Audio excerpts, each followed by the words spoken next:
katurebe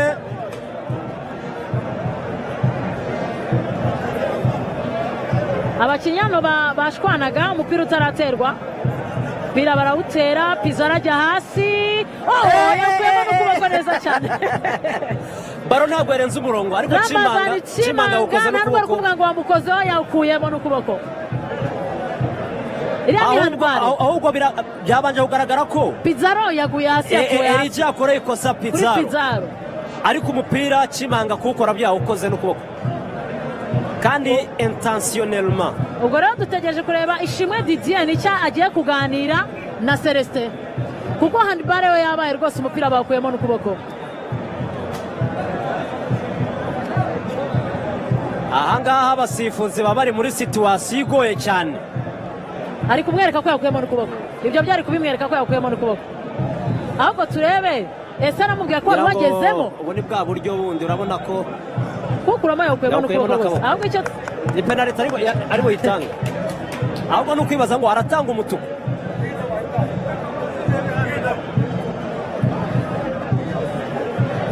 Abakinnyi babona ko barimo barashwanashwana, ariko Zidane we ari kuvuga ati agomba kujyana n'agakarita. Yego,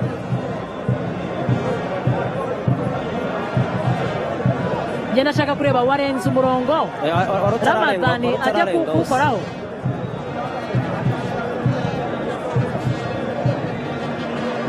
Akoze ku kibuno, agiye gukora ku kibuno, bimeze bite? Biragaragara ko ashaka kuba agiye gutanga umutuku. Turebe muri angle, ntabwo wari warenze umurongo ariko gusa byo kuwukuramo nyine yawukozeho n'ukuboko. Yego, ninde bagiye guha ikarita? Kuko mbonye Celestin ameze nk'ushaka gukora inyuma. Umukino ujemo imvururu. Ndabona Asman abakinnyi bose ati ni penalty. Ikarita y'umuhondo kuri nde? Ubu rero ni n'undi baracyatwereka angle zitandukanye. Aratera, ntabwo yarenze umurongo. Urebye umupira Chimanga yakuye neza. Ureba aho Chimanga arari, ntabwo wari urimo.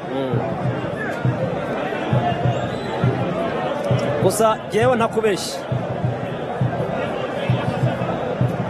ahantu abasifuzi hari ahantu rimwe na rimwe baba bari muri situation zibagoye nk'abana b'abantu badafite VAR ngo bajye kurebaho cyane, ugasanga action ntiyayibonye neza.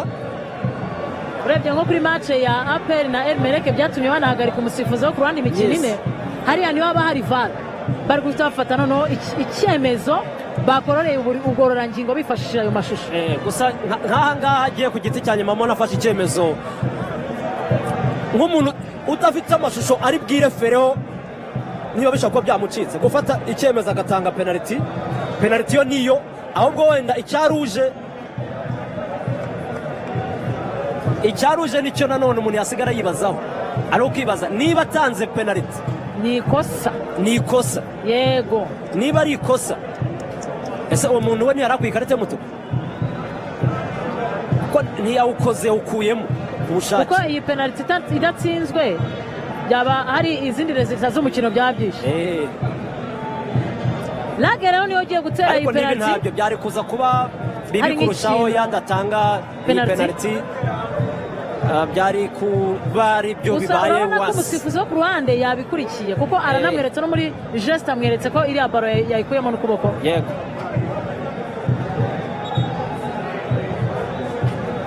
Lage rero Byiringiro Lac contre Kwizera Olivier. Ku maso na Kwizera Olivier.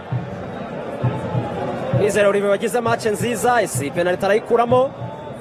Ntekereza ko ari n'akantu k'ubwoba na Lage bafite, bavuga ati uyu muntu turaziranye, ndabizi ko ari umuzamu mwiza. N'utu tuntu tuba tubayemo imbere za